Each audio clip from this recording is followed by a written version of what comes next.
Sci-Fi? I know Sci-Fi. Geekdom. The final frontier. These are the voyages of the Starship 5AG. Its continuing mission. To explore strange new television shows. To seek out new geeks and new fandoms. To boldly go where no one has gone before.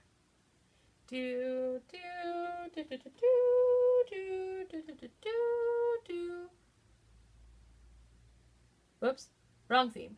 As you can kind of gather all of the things that I'm a fan of when it comes to sci-fi. Well, not all of them. Those are just the big three that I grew up with. My parents never really gave me a chance. They were like, nope, you're gonna be a geek because we're gonna raise you a Trekkie. My parents grew up with the original Star Trek, the original series of Star Trek with, you know, Shatner and Nimoy and all of those people. And mind you, I've seen that. I've seen all of it. It's not necessarily my favorite. I like it. It's certainly better than Enterprise.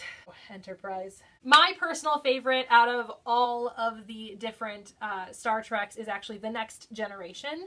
My favorite character from that is Worf.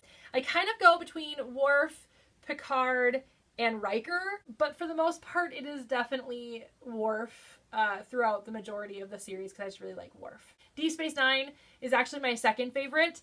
I know Kio-chan, I don't remember if it was your video yesterday or if it was an old video that I watched recently, because I watched some of our old videos recently and don't remember if you said you didn't like it yesterday or if you didn't, or if it was one of the older videos, but not that you didn't like it, but it's not one of your favorites. I thought Deep Space Nine was really cool, being that it was about a space station instead of a starship, which I thought was just really kind of a cool thing, and it was a continuation of the Next Generation. I mean, they're all kind of continuations of each other because they're all tied together. Like, literally a continuation of the Next Generation because Worf came to the show when Next Generation was over. Can't complain. Deep Space Nine, I also really liked Quark. And then in Voyager, I really liked 709. She was definitely my favorite in that. But I grew up watching those three series. Next Gen started airing, like, I think it was a year old or almost a year old when that one started airing. And then also when I was a kid, I accidentally, do you remember how last week I said that by accident I happened to get into a lot of my favorite things? Well, by accident I started watching Doctor Who. And actually it was before this part of Doctor Who. It was actually the original Doctor Who. Well, as original as the fourth Doctor can be. I absolutely fell in love with Doctor Who. I fell in love with Tom Baker. He is my doctor. He is my favorite doctor. He was my first doctor. And if you ever talk to a Whovian, as we are called, you can always ask the question, who is your doctor? And they will always respond with their first doctor. Also by accident, I got into Star Wars. When I was really young, I was still like too young to even really understand what reading was. And I'm dyslexic. So this story shouldn't embarrass me as much as it does. We were shopping for Christmas for my mom. It was my dad, my sister, and I. We were all shopping for my mom because her birthday and Christmas are right next to each other. Her birthday is on the 22nd. Christmas is on the 25th. I found this set of VHS tapes of, and I saw the first word was star, and I got super excited, and I brought it to my dad, and I said, shoved it in his face, and I said, Dad, Mom loves this. He goes, are you sure? And I'm like, yes, Mom loves this. She told me. She watches it all the time. Because I thought it was Star Trek. Turns out it was Star Wars.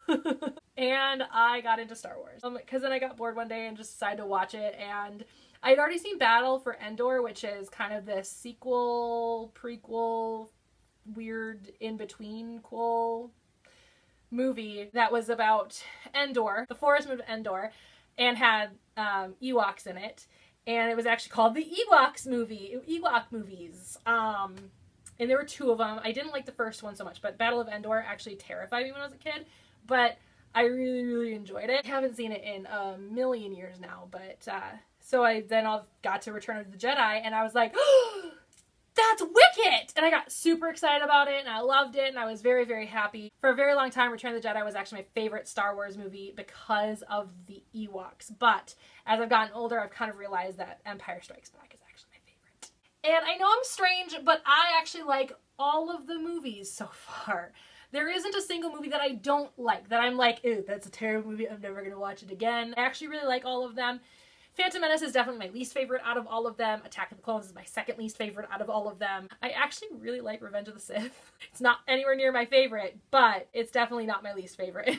In 2005, when the reboot of Doctor Who started, I did get back into Doctor Who, and I've been watching it for the most part ever since. I did skip a couple of seasons, but I went back and rewatched them and have now since watched all of them. I'm kind of falling away from it right now, if only just because I'm sick and tired of Moffat turning it into a badly written Doctor Who fan fiction. He's almost done, so I'm okay with that. If you like Stephen Moffat, that's cool. Like Stephen Moffat, like the way he writes, like what he's turned Doctor Who into, that's fine.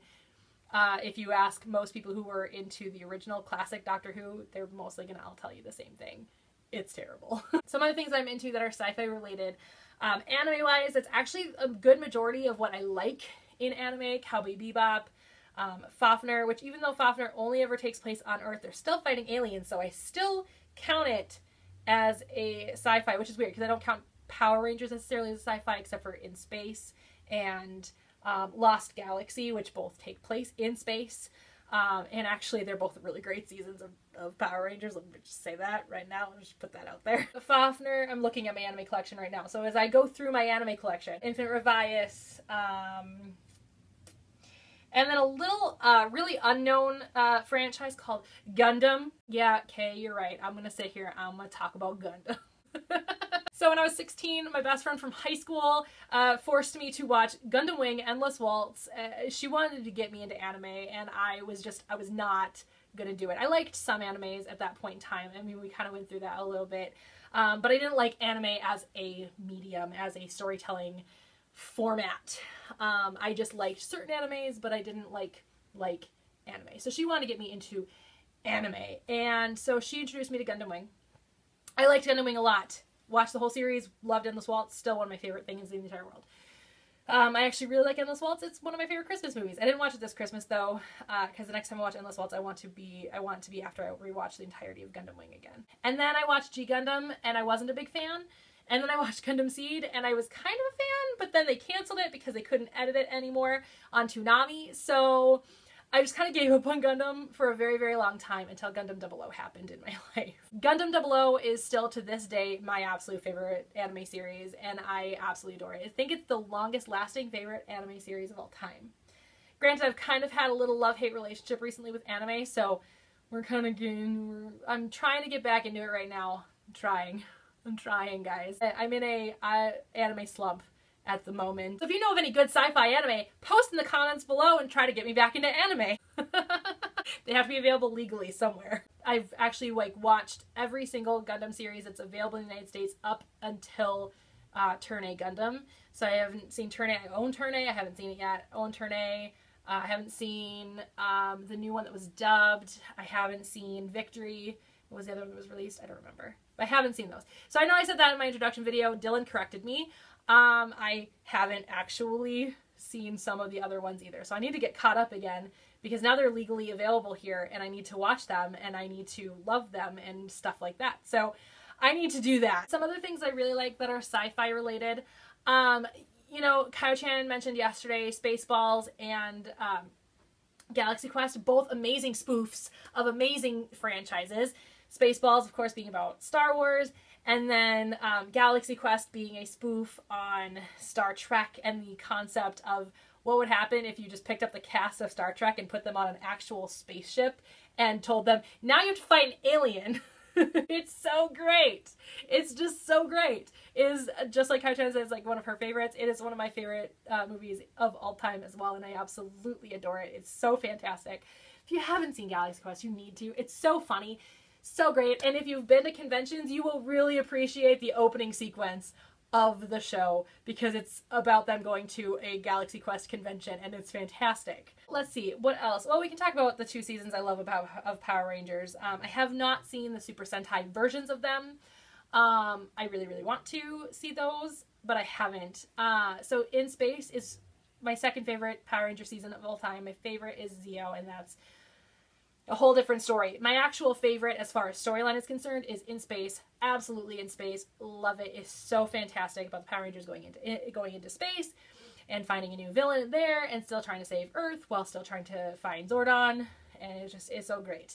Then the following season after that, Lost Galaxy, when Earth has created a space colony that they send then into space to find a new planet to inhabit.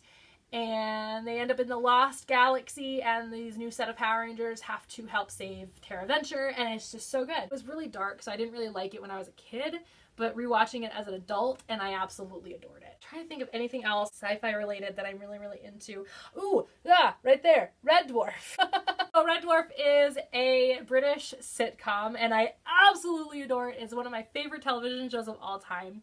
It's kind of another spoof off of Star Trek. They actually even interviewed Patrick Stewart about it, and he was like, I was about ready to call my lawyers because they were like making fun of Star Trek, and then he's like, but it's really funny, so I decided not to. So essentially what Red Dwarf is about, it's about this mining ship called Red Dwarf, and the entire crew dies, leaving aboard the last human being alive, David Lister, who is a technician on the ship and a lump. Essentially, I mean, he really doesn't care if he amounts to nothing in his life. A hologram of his dead bunkmate, who is also a technician who wants to be a captain, and then an evolved version of a cat made into more of a humanoid-looking thing, and then eventually they are joined by a mechanoid named Crichton, and they've got this senile computer, and it's so good, and it's coming back. I'm super excited. There's going to be season 11 and season 12.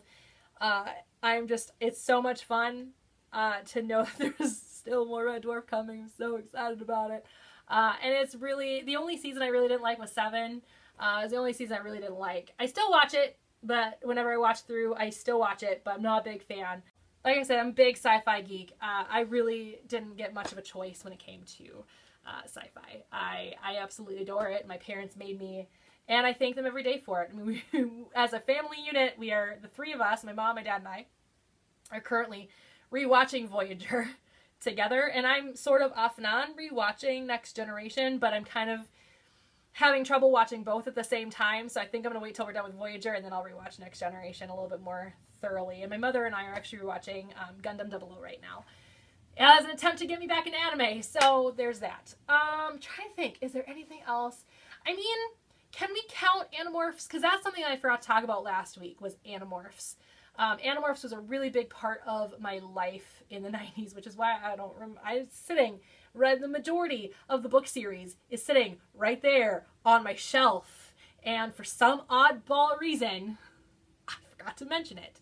But I think we can count Animorphs. I think that should be able to be considered a sci-fi series, right? Right? I'm counting it. So Animorphs, if you're not familiar, is a book series by Scholastic, meant for 10, 11, 12, 13, 14, roughly that age demographic. Still a great story. There's also a television series put on by Nickelodeon.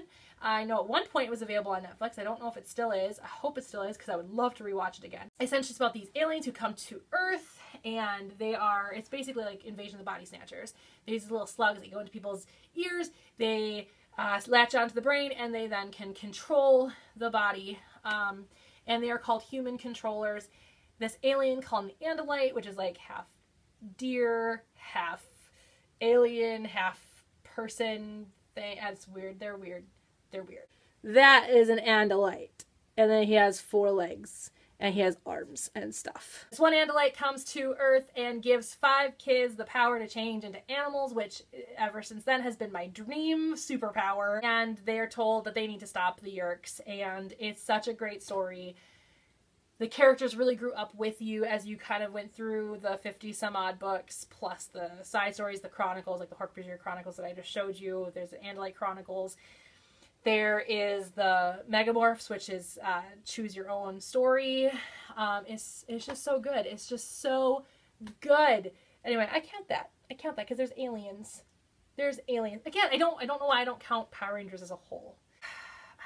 I think I'm going to cut it off because I'm at 21 minutes raw, and I know I'm going to cut it down quite a bit because I screw up a lot, but I think I'm going to be done. I'm sure there are things that I am missing, but I think I hit all of the big things. Because I talked about Gundam, I talked about Doctor Who, I talked about Star Trek, Star Wars, Animorphs, I talked about the 2 seasons of Power Rangers I like, I talked about my movies.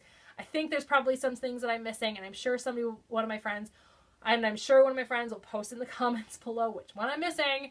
And then I will probably try to rectify that sometime in the future, like I did with Animorphs today. So I'll see you guys next week, and Dylan, we will see you and your sci-fi fandom tomorrow. You better talk about Gundam tomorrow too, Dylan.